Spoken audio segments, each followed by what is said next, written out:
Fala pessoal, tudo bem com vocês? Vamos de curiosidade hoje. Você está no Ciência e Meio Ambiente, eu sou o biólogo Igor Maquieira. Então, vocês estão vendo aí, né, essa criatura. O que vocês acham que é isso do meu lado, né? É uma planta? É um fungo, né? Ah, professor, para mim está parecendo uma briófita. Nada disso, né?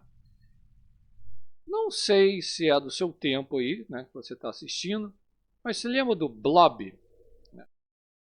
Misteriosa criatura com 720 sexos e sem cérebro. Lá daquele filme de 88, né? Mas não, ele é inofensivo, né? Não tem boca, estômago, olhos, tampouco pode detectar ou digerir alimentos. Também não tem braços ou pernas, mas consegue se locomover. E em um único dia ele dobra de tamanho. É capaz de aprender, transmitir conhecimento, digamos assim, apesar de não ter cérebro. Se for cortado ao meio, se regenera em 2 minutos. Né? É uma planta? É um animal? É um fungo? Não. Na realidade, é um protista com mais de meio bilhão de anos, né, que a gente descobriu, né, em termos científicos, para vocês terem a noção. Quando a gente fala aí no mundo, né, não existem machos, fêmeas, mas 720 sexos diferentes nessa maneira vulgar, porque em termos científicos, a quantidade de sexos de um organismo refere-se ao número de células sexuais que esse organismo produz. Né? Então, vocês podem ver aí, né, nessas imagens muito bacanas, né, por quê? Sem nenhuma relação com o conceito cultural normalmente usado, muitas vezes confundido com o gênero de cada indivíduo. As células sexuais são produzidas pelos organismos para serem combinadas com as de outros indivíduos da mesma espécie com o objetivo de reprodução. Esse é o Fusarium polycephalum, né? Fusarium polycephalum. Que literalmente, né, a gente chama de bolor de várias cabeças, blob, né? Enfim. No Zoológico de Paris, né, isso foi exibido por um longo período. Né? Um longo período. Uma criatura realmente muito peculiar. Né? Eu falei 88, na verdade, ficção científica de 58, A Bolha Assassina, né? The Blob, Steve McQueen, né? No qual o alienígena ganha vida e não sei o quê, mas, novamente, não são agressivos, fizeram policéfalo, já vivia na Terra há cerca de meio bilhão de anos antes dos seres humanos. Né? Durante muito tempo, foi considerado justamente um fungo, não é? Mas não. Né? Fazem parte do grupo dos mixobicetos, né? O bolor limoso também conhecido, é uma subcategoria, perdão, da família das amebas. Né? Então parece realmente uma esponja escorregadia, às vezes olhando assim uma briófita, né? um musgo, a coloração meio amarelada, etc. Mas consiste em uma única célula, às vezes com muitos núcleos, que podem replicar seu DNA, se dividir, frequentemente encontrado em locais de decomposição de folhas, em troncos de árvores, né? Locais frescos, úmidos, tá? E com várias particularidades. Por exemplo, parece que não se movimenta, mas se locomove a 1 centímetro por hora em busca de presas, como esporos de fungos, bactérias e micróbios em geral. As características muito marcantes aí, né, entre aspas, esse raciocinar, né, capaz de memorizar, capaz de se adaptar o seu comportamento. Olha ele aí, né, merece aqui o destaque dessas imagens, né, capaz de adaptar esse comportamento, capaz de resolver problemas, de movimentar-se por um labirinto, tá, procurando soluções de otimização, de se comportar um pouco como um animal. A análise deste organismo chegou, inclusive, a redefinir o entendimento de como a inteligência, né, funciona assim após uma publicação lá por volta de 2016. Né? Apesar de não ter um sistema nervoso central, é capaz também, entre aspas, né, o pessoal que está assistindo, cuidado aí, a aprender com suas experiências e mudar seu comportamento de acordo com elas. Eu vou citar até depois um exemplo. Em um experimento de laboratório, os cientistas observaram como o bolor se adaptava ao longo do caminho até uma fonte de alimentação, tá certo? E quando ele se fundia a outro para transmitir o seu conhecimento. Uma criatura quase imortal, né? Quase imortal, com movimentos espetaculares, né? Ficando desapontados assim, como um ser vivo, né? Dificilmente é percebido. Né?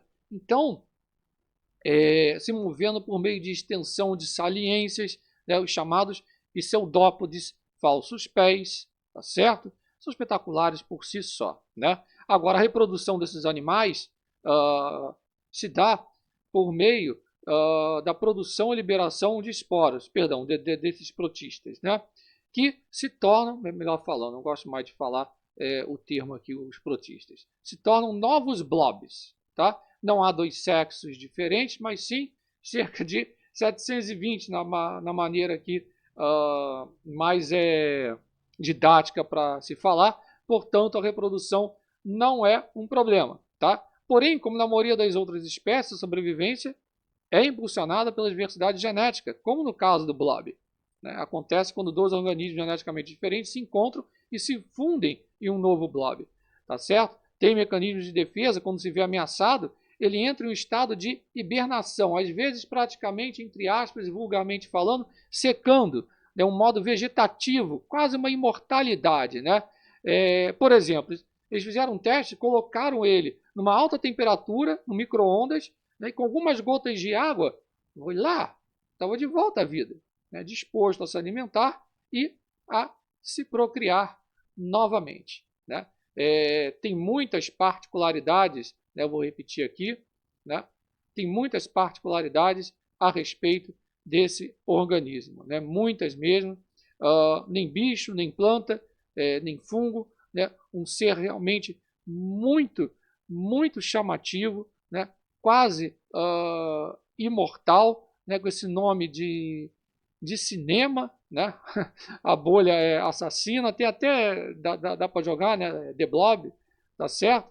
Então, ele se expande em direções até encontrar esses alimentos, encolhe as ramificações que não encontraram nada, fortalece as que acharam através de uma série de contrações químicas. Nossa, tem tanta coisa bacana desse organismo, possui vários núcleos, replicação de DNA, se dividindo, né? Então assim, muito, muito chamativo mesmo. Só para vocês terem uma ideia, um espécime do Centro Nacional de Pesquisa Científica da França, né, com mais de 70 anos, né, atingindo mais de 10 metros de extensão. Né? Isso foi por volta de 2019. Né? E assim, é o chamado andar sem pernas, comer sem boca, né? Pensar mesmo sendo um organismo unicelular, né? Criatura capaz de guardar, né? De memorizar, adaptar comportamentos, resolver problemas, realmente chamado até depois de célula astronauta, perdão, por causa dessas particularidades que vocês estão acompanhando, né? Então assim, uma coisa realmente surreal, né? Surreal toda essa descoberta, toda essa divulgação, né? Com essa criatura aí misteriosa, né? Que muitos colocam, mas que justamente a gente tem aí toda essa descoberta, né? Então é isso, né? Basta também se lembrar lá do Procurando Nemo, né? Todo mundo tem um criado mudo com uma gaveta meio bagunçada em casa, né? E é lá que vão parar aquele celular Nokia tijolão, né? De lavar de fumaça, o ingresso gasto, qualquer porcaria, né? Enfim, canetas de brinde, relógio, enfim. Então é isso aí. Na biologia, justamente isso está no reino protista, né? Essa é a mansão Foster, vamos dizer assim, taxonômica, por excelência, né? Uma classificação para tudo que é vivo, mas não é nem planta, nem animal, nem fungo, nem bactéria. É nisso daí que está justamente o nosso querido amigo aí, né? Então, os protistas são eucariontes, significa que suas células são mais sofisticadas que as bactérias, né? Que são os eucariontes. Então, entre outros avanços tecnológicos, as células eucariontes vêm equipadas com um núcleo para guardar o DNA e possuem pequenas usinas de energia chamadas as mitocôndrias. Então, nós animais também somos eucariontes, né? Bem como as plantas e os fungos.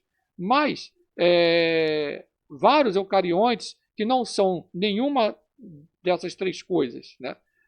Os protozoários, por exemplo, né? Que inclui as amebas, né? As algas, sejam elas unicelulares ou multicelulares, algas, protozoários e amebas são todos exemplos de protistas, né? Mas o assunto, né, aqui falado, né, são também esses blobs, né, também chamados de mofos do lodo, né, que não são mofos, né, não são fungos, como eu falei. Tem muitas particularidades, né? Um ser vivo muito legal. Esse prefixo, né, Physarum polycephalum, justamente poly vem de vários, né, seguido de cephalum, né, termo que devidamente, evidentemente, tem a mesma raiz etimológica de encéfalo, entre aspas, né, um cérebro. Mas calma, o nome está mais para uma metáfora, né? Eles não têm, na verdade não tem nenhum, até porque são unicelulares, né? Possuem uma única célula,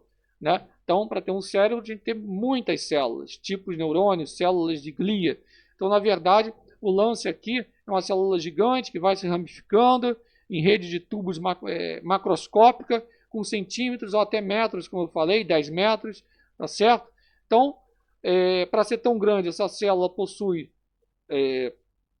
mais de um núcleo. O núcleo é o centro do comando, justamente, da célula. É daí que vem a ideia de muitos cérebros embutida no nome, né? Mas se você for pensar no núcleo como o cérebro da célula, faz sentido. Então, recentemente, pesquisadores do Instituto Max Planck e da Universidade Técnica de Munique também publicaram isso, né? Como é que eles armazenam essas memórias, né? É uma das coisas chamativas, tá? Por exemplo, no estudo que eu falei que eu ia citar aqui na parte das memórias, essas criaturinhas já haviam demonstrado que conforme o mofo do lodo se acostuma a uma substância que se considera desagradável, a concentração dessa substância em seu citoplasma, ela aumenta. Poxa, professor, mas se é desagradável, por que aumenta? Acredita-se que essa seja uma forma de memória simplificada, né? Simplificada.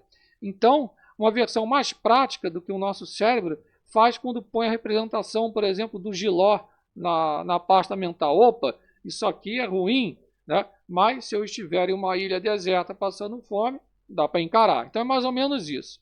E os pesquisadores queriam saber se os mofos do lodo conseguem memorizar a localização de fontes de alimentos. E isso foi positivo, né? Eles fazem tipo um mapa, gente, de uma bacia hidrográfica, como se fosse uma bacia hidrográfica, com tubos que se ramificam em outros tubos, como rios desaguando uns nos outros.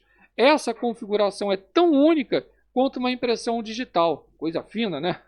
E o pulo do gato é que o mofo do lodo armazena informações usando a espessura desses tubos. Os tubos localizados perto de fontes de comida aumentam de diâmetro com o tempo, para melhorar o quê? O fluxo de citoplasma proveniente do local. E com isso, claro, aumenta a nutrição. Então, e aí o mofo do lodo sabe que precisa se ramificar na direção dos tubos mais grossos para garantir o almoço do futuro. É notável que o organismo utilize um mecanismo tão simples e mesmo assim tem um controle tão preciso, né? Esses resultados são uma peça-chave para entender o comportamento desse organismo ancestral e também para apontar princípios universais subjacentes ao comportamento de todos os seres vivos, né? Então, tem muita coisa legal a respeito, né? Até a década de 90 eles eram classificados como fungo, né? Mas depois não, tá? Eles se dividem em dois, né? Essa coloração amarelada, às vezes esverdeada, né? Para se reproduzir ele conta com nada menos do que 720 gametas diferentes, né? Um pouco mais complicado do que os nossos simples espermatozoides e óvulos. Encontrar um parceiro também não é tão fácil. Eles só podem misturar seu material genético se o outro indivíduo tiver um conjunto de genes compatíveis divididos em grupos, né, chamados match A, B e C. Né? Ou seja, para vocês entenderem, o match A, né, de mate type, né, só se reproduz com o A. Tá? B com B, e assim vai, C com C. Né? Então, na natureza, ele normalmente vai atrás de bactérias, esporos, fungos, próbios e vai se alimentando. Em cativeiro, né, alguém deve estar perguntando aí no vídeo, né, como é que ele faz em cativeiro, né, o professor, né, que você falou do zoológico, né, como é que ele faz? O que ele gosta, né? Gosta de mingau. Ah, tá de sacanagem. Sim, mingau, basta acessar os artigos. Né? O zoológico alimentou ele lá de Paris com aveia, né, para fazer os blobs crescerem ao máximo, né, possível antes de entrarem em exibição. Né? Um aspecto muito interessante é essa aprendizagem com os labirintos, eles mostraram muito bem. Evitar substâncias perigosas, né? Eles deixam como se fosse um sinal por onde passam, tá certo? Né? Para deixar claro que ele já comeu, o que estava ali, né? O que não é preciso retornar. Né? Ele também consegue aprender a ignorar ambientes nocivos e, entre aspas, vamos dizer assim, se lembrar por até cerca de 1 ano, segundo estudos. É ao contrário do que o filme inspirou, completamente inofensivo. Tem que ressaltar isso aqui, né? Porque senão o pessoal começa a divulgar né? Bobagens aí, né? E ele justamente tem a semelhança com aquele catarrão verde que você acha aí, às vezes com a falta de educação de alguns pelas ruas, tá ok? Então é isso, né? Eu gostaria aqui, se fosse possível, óbvio, de você realizar a sua doação ao canal, manter o canal vivo, a chave Pix está na descrição, o QR Code também, e está essa belíssima curiosidade, né, aí um pouco mais acelerado, na sua tela, né? E inscreva-se também no Alerta do Tempo, o melhor conteúdo de previsão de tempo aqui do YouTube. Um forte abraço, tamo junto, fique na paz.